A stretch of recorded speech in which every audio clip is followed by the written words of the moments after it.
Marvel's The Uncanny X-Men. The X-Men's first mission.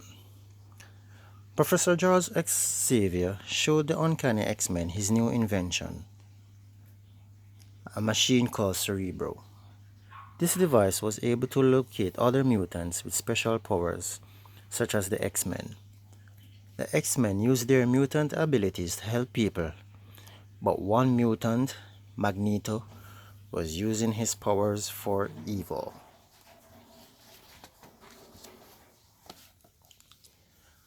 Professor X knew Magneto, and he told the X-Men their story.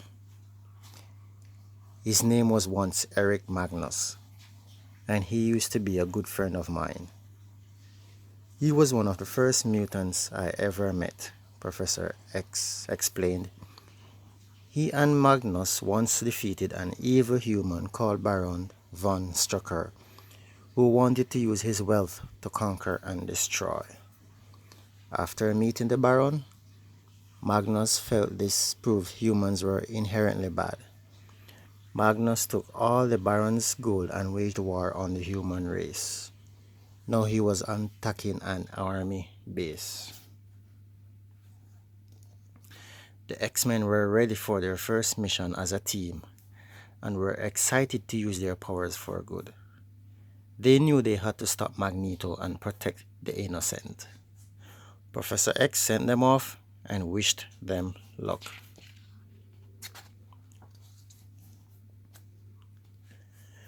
Miles away, Magneto was wreaking havoc across the army base by using his powers to twist metal and control magnetic fields. The army tried to fight back with tanks and missiles, but they were useless against the evil mutant. Soldiers were hiding and running for cover, and that's when Magneto addressed the troops. "I am Magneto," he began, "and I claim this base in the name of mutant kind." Just then, the X-Men arrived.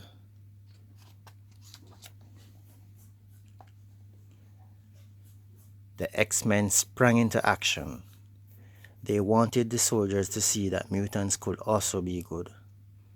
They saved the soldiers and attacked Magneto.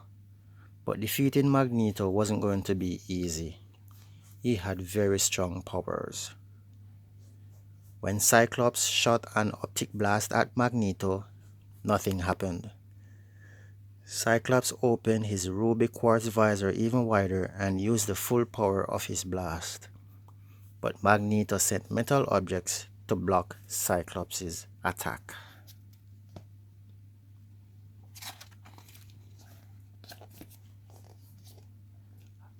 As Cyclops blasted away at the debris, Marvel Girl used her powers to direct missiles towards Magneto, but his magnetic powers were able to send them right back at her.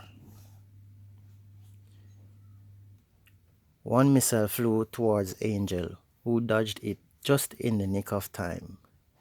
But then Magneto took control of the missile and aimed it back toward Angel. The winged mutant was fast, but the missile was faster. Several more missiles flew towards Beast, who tried to catch them with his feet, but there were too many to grab. Despite Beast's strength, the X-Men were losing.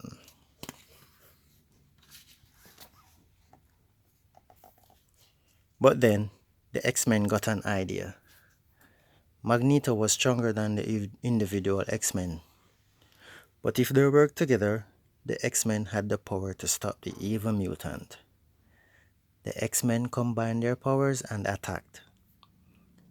Quickly realizing he was outnumbered, Magneto sent everything he could directly at the X-Men.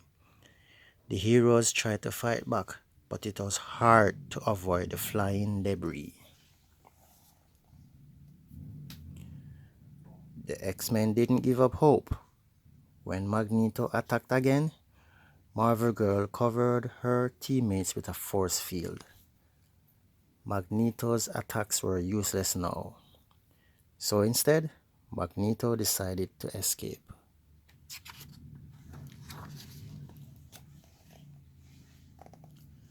When they returned to Professor X, the X-Men told him how disappointed they were about letting Magneto get away.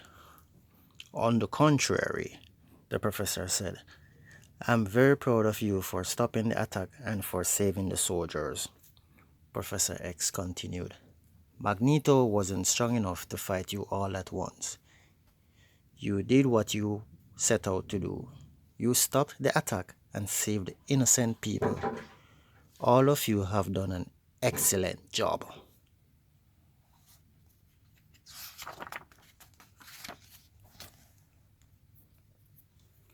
The X-Men knew that this was just their first mission and that they had to train to become better superheroes. Over the next few months, they trained in a special gym called the Danger Room. The room was filled with various obstacles that would help the X-Men perfect their abilities. Missiles and lasers attacked them, trying to duplicate the many challenges they would encounter when battling against evil mutants and other villains.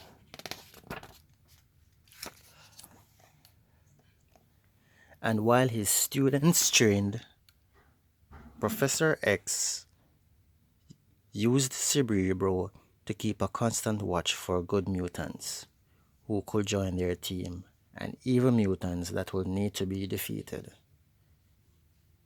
He also kept a close eye on his one-time friend and now enemy, Magneto. Professor X knew the team would have to fight him again, and when they did, the Uncanny X-Men would be ready. If you like my video, if you like my reading, you can leave a comment below. You can subscribe to my channel, hit that subscribe button, hit that bell notification so you will be notified of every time I release a video.